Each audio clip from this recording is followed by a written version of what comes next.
El anuncio ha llegado desde Estados Unidos y por la vía preferida de Donald Trump. Con un mensaje en sus redes sociales pregonaba con orgullo el acuerdo entre Hamás e Israel. Acuerdo para liberar a los rehenes, decía luego, para que puedan volver a casa el lunes, según sus cálculos. Esa es la primera fase del plan de paz. 48 rehenes en manos de Hamás a cambio de cerca de 2.000 presos palestinos en las cárceles de Israel. Esa lista se ha negociado en las últimas horas. El acuerdo debe ir acompañado del cese de los ataques sobre Gaza.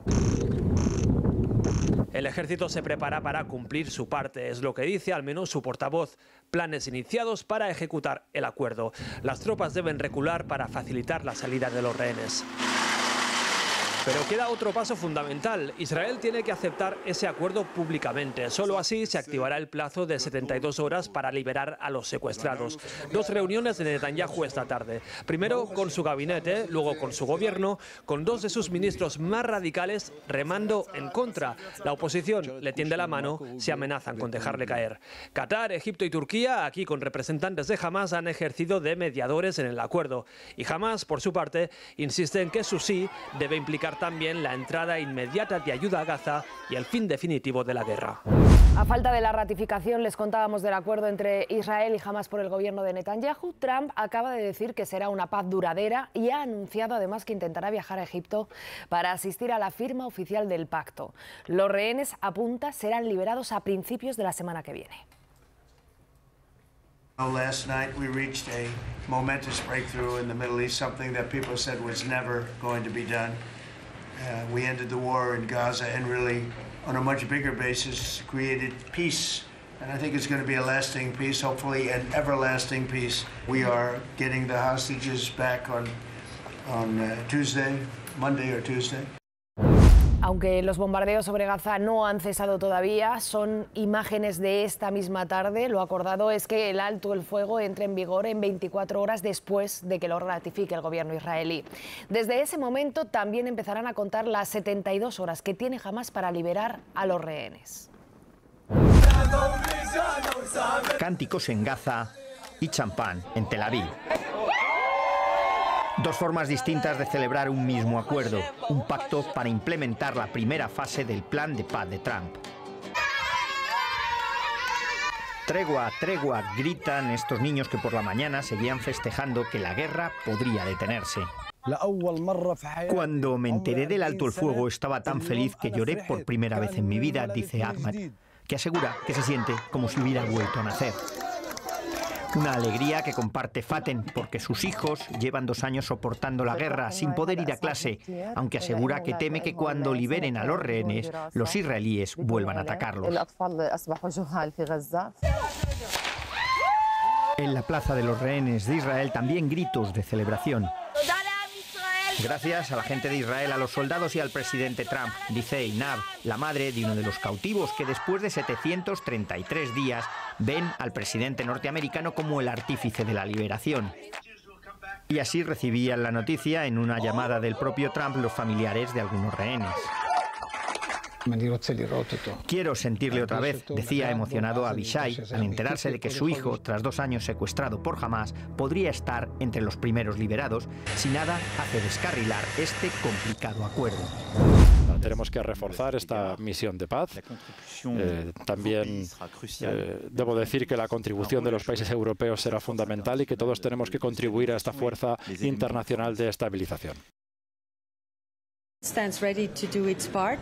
We are ready to redeploy our EUBAM Rafah mission at the border crossing of Rafah. This is the best chance we have right now. We need to work for the plan after so that it would be sustainable, and that's why we are also here. Lo que garantizará la seguridad de todos en Oriente Medio es un Estado palestino realista y viable, que tenga bajo una única autoridad palestina a Gaza y Cisjordania conectadas por un corredor, con una salida al mar y un puerto en Gaza y su capital en Jerusalén Este. El presidente de la paz es la foto con la que hemos despertado colgada desde el perfil de la Casa Blanca. Poco después, Trump anunciaba el acuerdo entre Israel y Hamás a su plan. A los 12 años leyó El castillo de Kafka y ahí empezó un camino que le ha llevado a escuchar su nombre al abrirse esta puerta 59 años después. Cuentista, novelista y ensayista húngaro, se le conoce como el escritor del Apocalipsis, un retratista de realidades dolorosas, con una literatura que busca recrear. Cree en una literatura que recrea, que crea un mundo a través del cual explicar todo aquello que le duele y todo aquello que le sorprende. Algunas de sus novelas son un pequeño tour de force en los que llegar al final hace que recuperemos el aliento. A eso contribuye sin duda su forma de escribir casi sin puntos, con capítulos enormes, con un único párrafo gigante, como comprobamos en su Tango satánico, llevada al cine por Béla Tarr, película de 450 minutos, párrafos largos, planos largos. Tango satánico retrata la decadencia del mundo rural húngaro tras el comunismo. Melancolía de la resistencia, Guerra y guerra, o el último, El barón Wenheim vuelve a casa, son obras que cumplen con otra de sus características. Deja huecos para la belleza, para la esperanza, para una idea de la literatura que realmente construye y salva, ¿no?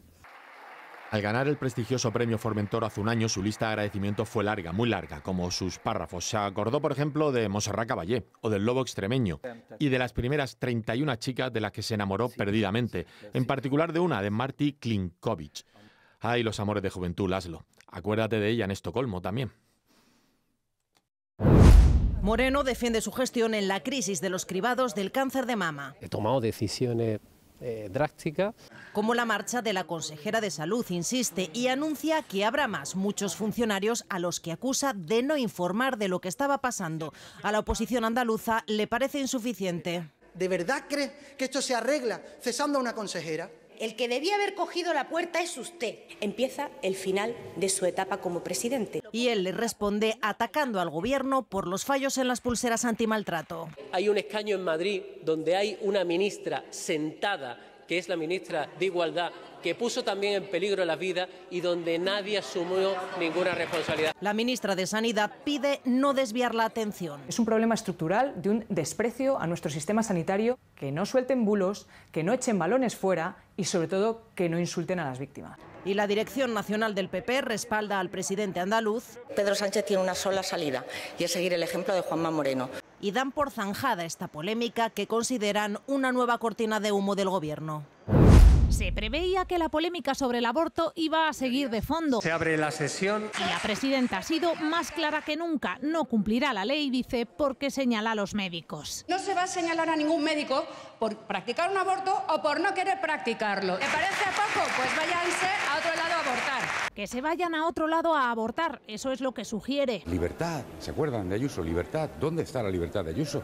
Libertad para insultar, pero no libertad para abortar. Es la libertad de las mujeres. Y recuerda que ya ha desafiado al gobierno con otras normativas que no le gustan. La ley de vivienda, la ley de memoria. Aunque estas no son de obligado cumplimiento. La del aborto sí lo es, por eso el gobierno estudia posibles medidas legales. Estamos estudiando todas las herramientas jurídicas. A quien le está echando un pulso la señora Ayuso no solamente a la ley, es a los derechos de las mujeres, a la emancipación de las mujeres. No van a permitir, asegura el presidente, un retroceso de 50 años. En el PP han evitado toda la mañana valorar el tema. Son cortinas de humo, yo no voy a alentar esto, que es lo único que quieren para tapar la corrupción que acorrala Sánchez. Pero horas más tarde Feijóo daba un golpe en la mesa con esta carta. Garantizará, dice, que quien aborte lo haga con la mejor atención médica conforme a las leyes. Marca distancias con Ayuso e intenta zanjar una polémica que ya dura días y que incomoda en Génova.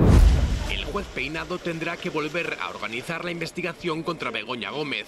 Abrir una segunda causa por un delito de malversación fue una decisión prematura y poco motivada, según la audiencia provincial. ¿Manda usted algún mail? El juez quería saber si Begoña Gómez utilizó a su asistente en Moncloa para sus negocios privados. Cristina Álvarez envió correos para ayudarla en la gestión de su cátedra en la Complutense. Fueron un total de 121 correos a lo largo de 7 años. ¿Es una persecución política? Por eso la audiencia avala investigar ese delito, pero ordena a Peinado unirlo a la causa principal. Entiende que si su asistente en Moncloa sobrepasó sus funciones fue para favorecer el plan delictivo de Begoña Gómez, es decir, el delito de tráfico de influencias, y dicen que si pudieron hacerlo fue mediante la desviación de medios públicos. Peinado también tendrá que responder a una petición que le hizo la defensa de Begoña Gómez y a la que nunca respondió. Su abogado cree que podría demostrar su inocencia en 2 delitos. La primera dama con nombre propio, Alice, se deja notar ya en la Comunidad Valenciana. Llueve con intensidad en algunas zonas de Alicante, lo que ha obligado a desviar 6 vuelos y a anular también otros. En la región de Murcia, mañana se han suspendido las clases en sus 3 universidades.